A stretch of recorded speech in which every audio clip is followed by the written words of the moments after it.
Halo, Assalamualaikum warahmatullahi wabarakatuh. Selamat datang kembali di Flash Media, channel yang membahas seputar dunia plastik dan dunia daur ulang sampah plastik. Bagi yang baru bergabung dan baru menemukan channel ini mengulas tentang dunia plastik dan dunia daur ulang sampah plastik, serta akan membahas info-info yang berhubungan dengan khususnya dunia daur ulang sampah plastik. Jadi bagi Anda yang membutuhkan informasi tentang dunia perplastikan serta dunia daur ulang sampah plastik, Anda menemukan channel yang tepat. Di video kali ini, saya akan lebih dalam mengulas tentang sirkular ekonomi. Apakah benar sirkular ekonomi ini mempunyai dampak yang signifikan bagi para pelaku daur ulang sampah plastik? Manfaat apa saja yang bisa didapatkan dari sistem sirkular ekonomi ini?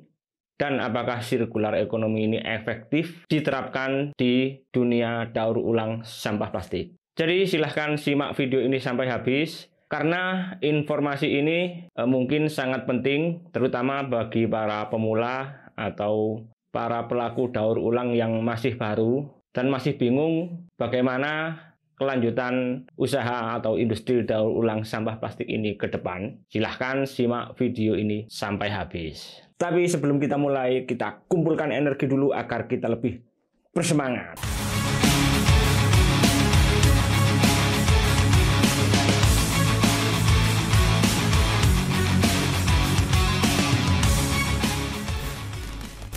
Di video sebelumnya sudah kita bahas tentang sirkular ekonomi, apa itu sirkular ekonomi dan bagaimana sirkular ekonomi itu terjadi. Kali ini saya akan membahas lebih lanjut atau lebih detail tentang hubungan sirkular ekonomi dan dunia daur ulang sampah plastik. Tentu saja sistem sirkular ekonomi ini kan artinya sistem yang dirancang untuk menggunakan kembali bahan yang telah kita pakai, sehingga terjadi siklus daur ulang yang berkelanjutan. Dan sistem ini bertujuan untuk mengurangi ketergantungan bahan baku yang terbatas. Karena pada dasarnya material plastik ini kan berasal dari minyak bumi. Jadi sistem ini menekankan bahwa produk yang kita pakai atau produk yang kita buang bisa digunakan kembali terus-menerus dan berulang-ulang. Jadi sistem sirkular ekonomi ini mempunyai hubungan yang sangat erat dengan dunia plastik, terutama dunia daur ulang sampah plastik, karena mungkin sistem sirkular ekonomi ini ditunjukkan khusus untuk mengurangi sampah plastik dengan cara mendaur ulang secara terus-menerus dan mengurangi pemakaian biji plastik ori, terutama di industri-industri manufaktur yang bersifat non-food grade. Mungkin teman-teman di luar sana ada yang bertanya, jenis plastik apa yang sudah bisa dicalonkan di dalam sistem sirkular ekonomi ini? Bahan plastik atau sampah plastik yang sudah resmi masuk di sistem sirkular ekonomi ini adalah botol plastik atau botol PET. Jadi untuk menangani penumpukan botol plastik di sekitar kita atau di lingkungan, mungkin para stakeholder terkait sudah menjalankan sistem ini di material botol plastik. Artinya para produsen atau para pabrikan botol plastik ini, kalau saya tidak salah ya, nanti tolong dikoreksi, diharuskan menggunakan minimal 30% bahan baku hasil daur ulang sampah plastik. Yang kedua, mungkin banyak orang yang belum tahu bahan yang sudah masuk di sistem sirkular ekonomi ini adalah HDPE, baik itu HDPE blow ataupun HDPE inject. Artinya jikalau teman-teman sekalian atau para pemula yang masih kesulitan menjual bahan baku yang bersifat mentah ke pabrikan, menurut pengalaman saya ada pabrik yang menerima bahan baku yang masih gelondong untuk didaur ulang sendiri di pabrik tersebut, dan kebutuhannya bisa dibilang lumayan besar. Dan jenis plastik HDPE ini bisa didapatkan itu dari bahan-bahan bekas jerigen minyak, botol kosmetik, botol uli, botol sampo, dan lain-lain. Pokoknya yang berjenis HDPE, baik itu HDPE blow ataupun HDPE inject. Mungkin bagi teman-teman khususnya di luar Jawa yang masih kebingungan mau menjual jenis plastik ini secara gelondongan, bukan gilingan, nanti bisa hubungi kami di Instagram Flash Media. Akan coba kami bantu arahkan untuk ke pabrikan tersebut. Kebetulan manajer purchasingnya adalah teman saya atau sahabat saya sendiri. Dan belum banyak yang tahu bahwa HDPE ini sudah masuk ke sistem sirkular ekonomi. Artinya kalau Anda punya bahan HDPE masih rondong bisa langsung dikirim ke pabrik, dan di pabrik ini akan diolah sendiri sampai diproduk kembali untuk dijadikan kemasan yang bisa dipakai kembali.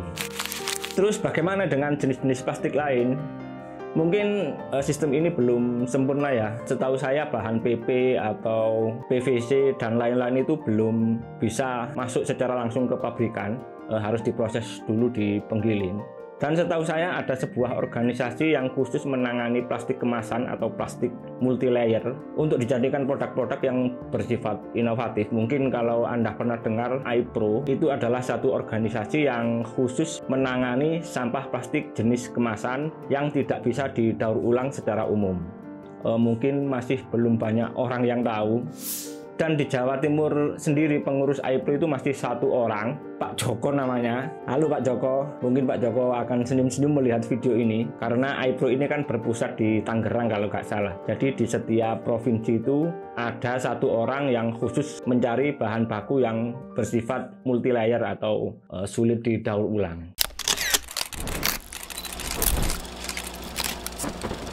Jadi kesimpulannya adalah bahan plastik yang masuk di sistem sirkular ekonomi, setahu saya itu ada dua bahan, secara umum ada dua bahan, yaitu PET dan LDPE, terutama LDPE Blue. Untuk LDPE, kalau teman-teman di luar sana butuh informasi atau kesulitan menjual bahan yang berjenis LDPE Blue ini, silahkan kontak kami di Instagram Plus Media. Nanti coba akan saya bantu sambungkan ke pihak pabrikan yang khusus menerima bahan HDPE Blue ini. Dan untuk bahan PET mungkin sudah banyak yang tahu, karena PET ini bahannya banyak dan pabrikannya juga banyak. Mungkin sangat mudah untuk menjual bahan PET mentah ini ke pabrikan. Dan kalaupun teman-teman di luar sana belum tahu, silahkan kontak kami. Dan terakhir, tentunya sirkular ekonomi ini bertujuan untuk mengembangkan industri daur ulang sampah plastik. Dan kebetulan kemarin kita sudah melaksanakan pemilu. Siapapun nanti yang akan menjadi presiden, kita berpesan kepada pemerintah ya, pemerintah pusat. Semoga video ini sampai ke pemerintah pusat. Mohon jangan banyak-banyak impor biji plastik ori, karena itu akan sangat berdampak kurang baik untuk industri-industri daur ulang sampah plastik, terutama bagi kita yang berada di garda terdepan industri daur ulang sampah plastik ini.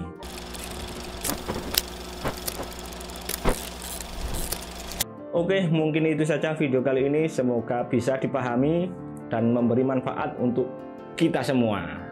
Jangan lupa terus dukung channel ini agar kami lebih bersemangat menyajikan info-info seputar dunia plastik dan dunia daur ulang sampah plastik. Sampai jumpa di video-video selanjutnya. Wassalamualaikum warahmatullahi wabarakatuh.